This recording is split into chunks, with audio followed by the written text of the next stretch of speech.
Hey everybody, welcome back to Kicking It in the Second Half, KISH YZ, and this is podcast episode 35, NBA Dynasties 2, West is the subtitle, so we're going to try to mimic what we did with episode 34 when we did the East into some type of conversion or counterpart for the Western Conference here. So we're going to start out like we did last time with the new dynasty. So new dynasty, last time we talked about, let me just flip it over real quick, the Bucks as being a new dynasty, which started the whole topic for both of these podcast episodes. But for a new dynasty, we could talk about easily teams in the West: Suns, Nuggets, Jazz. I feel like they are all on the right track as far as building their team, building their core and what they see their team as far as pieces that fit into their system or not. But I kind of want to think outside of the box and make this more interesting and give you a hot take. So none of those teams. I'm wearing a Warriors beanie if you're watching this on YouTube. If you're just listening to, this audio-only version, I'm wearing the Warriors beanie. But yeah, it's not the Warriors that I want to talk about here. It's the Timberwolves. Wow. The Timberwolves. So how are the Timberwolves a new dynasty? I don't know, because they're not a new dynasty, but I just kind of fantasize how they could be a new dynasty. And I just want to say that, first off, Anthony Edwards, season 2. I think he's just going to be like an absolute monster. Not that he wasn't getting there last year, but man, he was healthy last year. He looked great. He looked ultra confident, which he is. He's a heck of an athlete, and I think you just roll with that. I think you build around Anthony Edwards when you're talking about the Timberwolves as a whole, and just a new thing to throw out there as well to make the case for the Timberwolves is they're under new ownership. There's Alex Rodriguez and whoever else that took part in purchasing the organization. I'm not sure if they have full ownership of the Timberwolves yet. I think they're still transferring over or something like that. I thought I read over the summer, so I'm not sure when the new ownership completely takes over. But, new ownership usually brings new ideas, new management, and they're going to look at the team as far as what they have, and they're going to have a goal in mind of where they want the team. You might not have that Steve Ballmer type of manager up there or ownership, I guess you could say, where they're going to be sitting courtside and like kicking and screaming every time somebody makes a three or hits a big shot or makes a dunk. But, you're going to want to see what you can do to rejuvenate this team and get it to where you vision the team as an owner, if you're that interested in the NBA as a fan as well as an owner. So I think that's going to be a plus there. And then Karl-Anthony Towns. You have Karl-Anthony Towns, and this is something I've been saying over the last several years. Trade him. It might sound ridiculous because he's a heck of a player, and that is why you can kind of entertain the thought of trading Karl-Anthony Towns. To me, Karl-Anthony Towns is an X factor for any Western Conference team. I mean, I'm going to take out OKC. I'm a big OKC fan. We're just basically going to be at the bottom. It is what it is. I think we're still in rebuild mode for sure, so I don't think we're going to want to try to pursue Karl-Anthony Towns unless he is like 40 years old and we're just sitting on him for trade just to get a pick or something like we've been doing with veteran players. So no, take us out. Take out the Pelicans, because I don't think he would work with Zion, assuming that they still, have Zion in the future. But, just looking at teams right now, the Rockets, they're in rebuild mode. Get rid of the Rockets. And then some of the veteran teams, just for example, the Lakers and Nuggets, just because of Jokic being with the Nuggets and the Lakers, I think for them to get Karl-Anthony would be involving trading AD, and why would the Timberwolves want AD for Karl-Anthony? He gets hurt more often, so take those teams out as well. But, I'm talking about like teams like Portland, or what I mentioned before in a what if video that we did. Shout out to the Tavern Geek. We did a collaboration on the channel here on KISH YZ called the What If Karl-Anthony Towns Gets Traded to the Warriors. That is something I've entertained for a while now, especially with the rookies that they have. It looks like their rookies are going to be pretty decent, pretty talented players that, in the right setting, the right role, would definitely become something of a name in the NBA. And then you also have Wiseman, who, when he gets healthy, he was projected to do really well last year before he got hurt. So you might have some trade value there. And if you maybe work in a third team, you could maybe trade Wiggins again. I don't know if they want to do that. But all in all, is what I'm saying is, like, if somebody trades for Karl-Anthony Towns, you could definitely get some value back that is going to be more than what you gave up, in a sense of abundance of players and or picks. But Anthony Edwards being there, I mean, even if they do keep D'Angelo Russell, because of, I'm not sure what his trade value will look like that's a good start. I like that. You got a great guard, a great playmaking guard, and then you have a great small forward there, and then whatever value you can get for Karl-Anthony Towns. Let me throw another what if out there, and that's not what this podcast episode is. It's not a what if, but I'm kind of spinning it into that a little bit.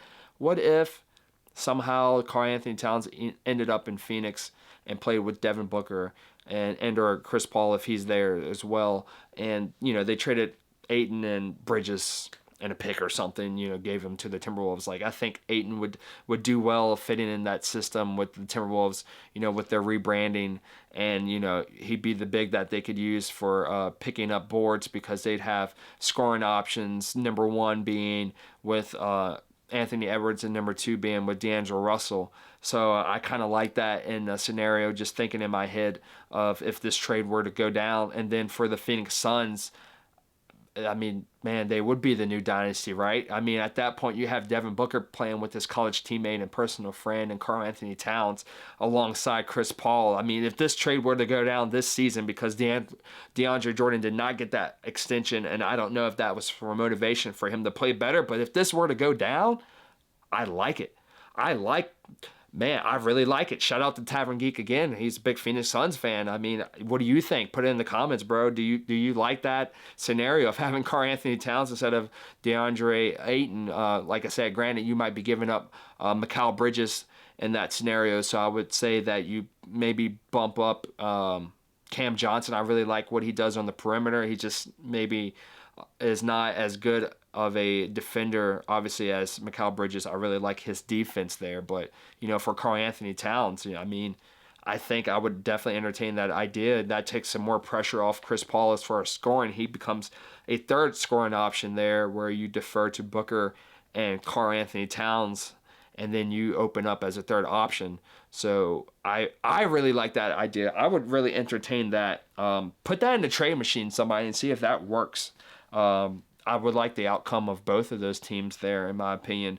But yeah, just the trade value there. So this is how, in my opinion, like, the Timberwolves could start leaning into the dynasty, but I just kind of completely spun that into the Suns being the new dynasty. If they were to make that push and get that taken care of, I really like that. And then the only thing you would have to look for is a replacement for Chris Paul, which he just, became one of the top 75 players in league history. So definitely hard value to replace. But, I mean, he still has some years left as far as his playmaking ability and being a starting point guard in the league and for that franchise.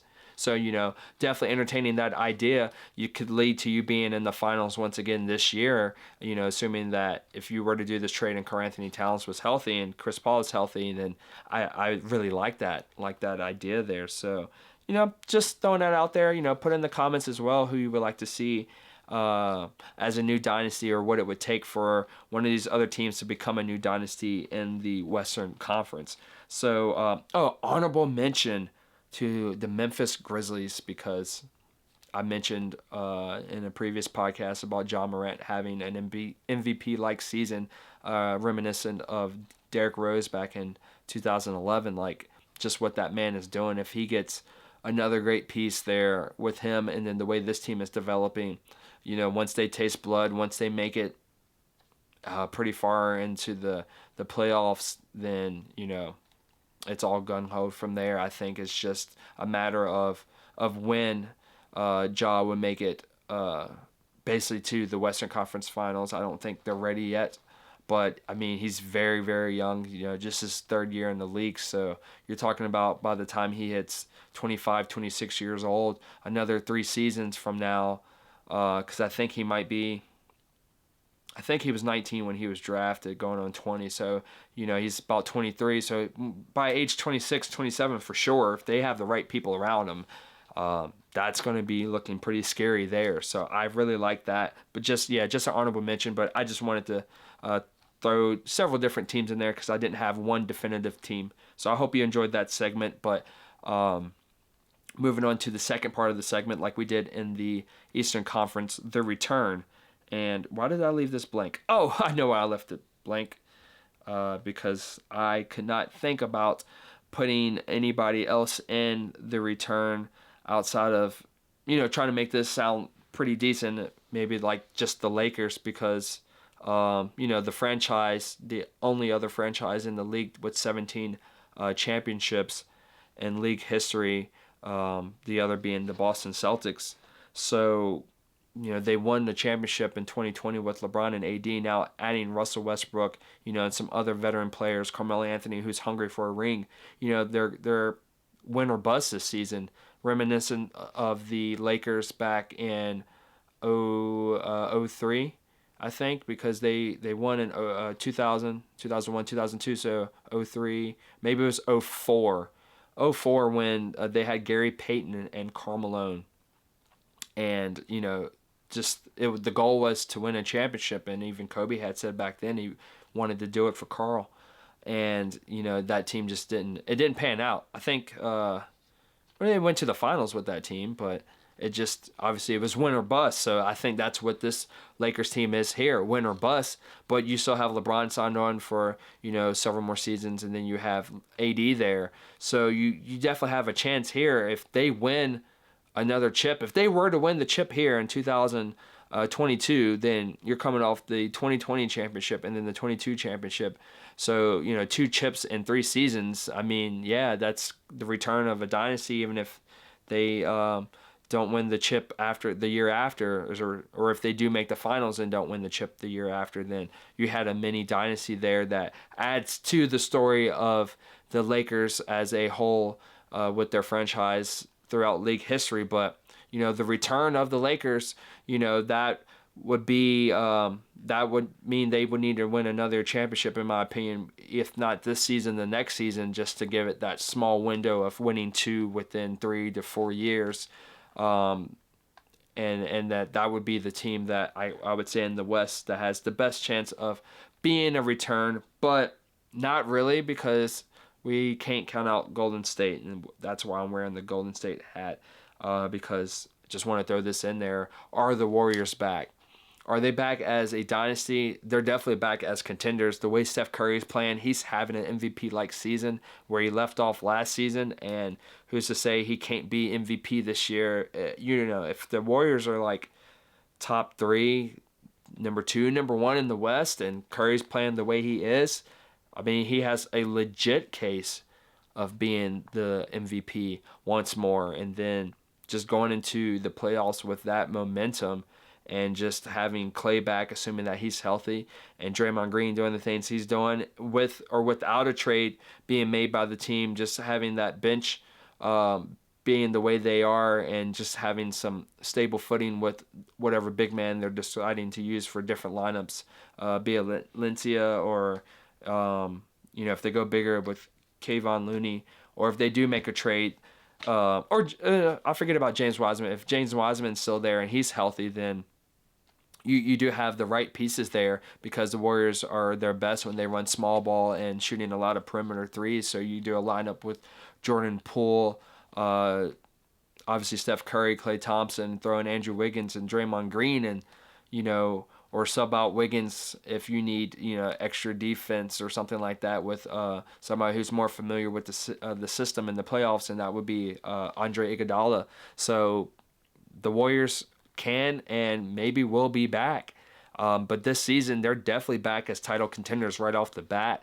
And like I said, if Klay Thompson doesn't have any more setbacks and he's ready to go as far as being 100% by the time playoffs roll in, yeah, it's going to be scary for the league. It's going to be scary for the West.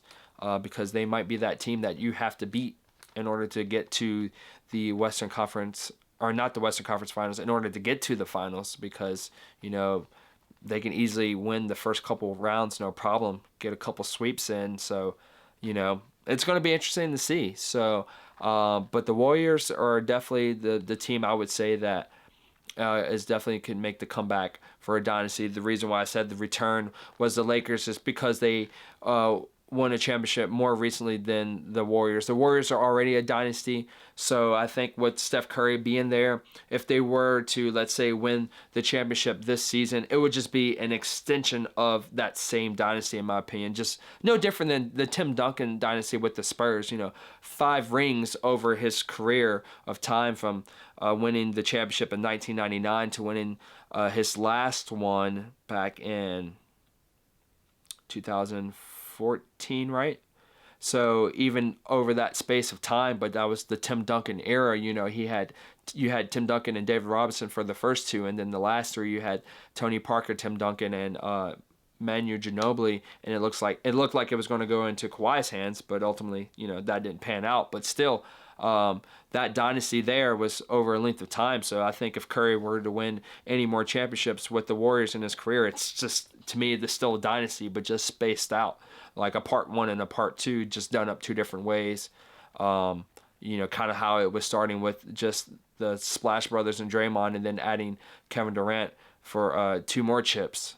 So, kind of like 2 different parts of that one dynasty there. So just to plug in, just to make this the counterpart to the episode prior to this one, where we did the Eastern Conference, that this is kind of what I can get to mirror that episode. So once again, real quick, speaking of the Spurs, I have this as a last note. Are the Spurs in the process of rebuilding into a new dynasty? I do like what they have there with their youthfulness, as far as getting that core situated as far as their players and how they're starting their players. They're running smaller. Greg Popovich has finally adopted that over the last couple seasons, and I think that's kind of what happened to LaMarcus Aldridge with his career there. He was wanting him to shoot more threes because he was trying to get to that point to catch up to the league, because they were still playing that old school Spurs style of basketball, which no longer worked anymore with the current pace and spacing of the league after what the Warriors did to win their championships.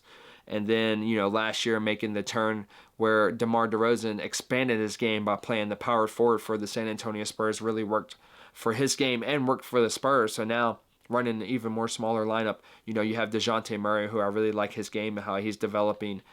He's pretty crafty and making plays. And then you have Derek White starting alongside of him, and then you have different weapons off the bench. And Yaka Pirtle, if I'm saying his name right, the center, he's looking pretty good so far to start the season off, especially from a fantasy basketball perspective. So I like what they have there with him.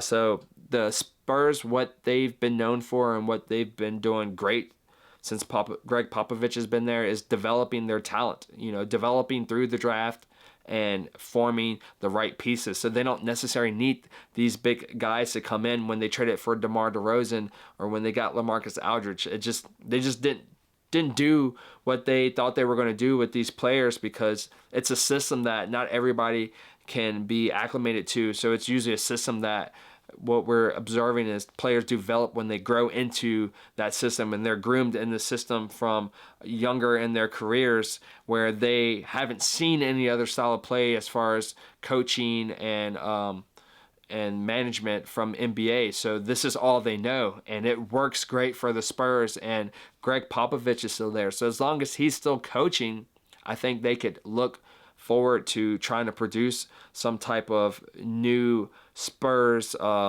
generational talent of trying to make a dynasty in the future. I mean, all of these guys are very young, so who's to say in 3 years they don't compete for a championship for 1 year, and then another 2-3 years, all of a sudden they're popping up again. No different than like Tim Duncan did. He didn't do it year after year after year. It was just boom. It looks like they're having a heck of a season, or Tim Duncan's having an MVP season.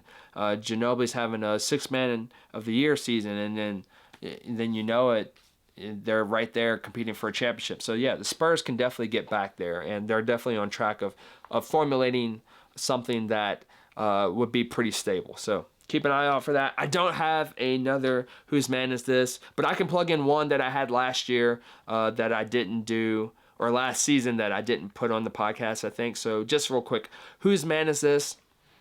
And it was weird because I told Hugh at work about this one, and then he finally saw a tweet on Inside the NBA TNT where somebody tweeted it out, and I was like, I told you the whole time, you just can't focus too much on the details. But Whose Man Is This? We're going to do Tobias Harris and J. Cole. Very similar in looks, in my opinion, as far as Tobias Harris being the closest thing that looks like J. Cole in the NBA to me. Just obviously not the exact type of look of a person as far as the finer details, but close enough to where I'm seeing on the court, I'm like, hey, that's J. Cole out there, as a person that is a celebrity outside of the NBA. So yeah, once again, I hope you're liking this content. Give us a thumbs up if you're watching this on YouTube. Definitely consider subscribing, and if you are subscribed, pass it along, share it. Thank you for listening to the listeners out there on Anchor.fm, or if you're on Spotify checking us out, find us on those podcast outlets, or YouTube under KISH YZ, KISH space YZ, and definitely hit us up, follow us on Twitter and Instagram, send us some messages, DM us under KISH YZ, KISH_YZ. And yeah, once again, stay tuned for more podcasts. I'll try to do them when I can. Maybe the best I could do right now might be once a week, because I am working on editing with the sneaker content that we put on the YouTube channel. So if, like I said, if you're just listening to the audio only version, you can go there and check that out as well. If you like to, kind of look at stuff for your wardrobe and get opinions about that. And yeah, just stay here, and I appreciate everybody. And it didn't go unnoticed. I'm not sure if I mentioned this before, but thanks to all the support and love, and getting 100 subscribers a couple months ago.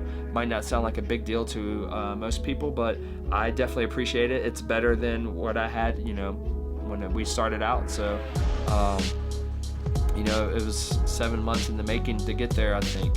Or maybe not even that. I think 5 months, because it was in August and we started in March. So, so thank you, everybody, and we'll continue to put out content. And once again, thanks for kicking in the second half. Peace and love.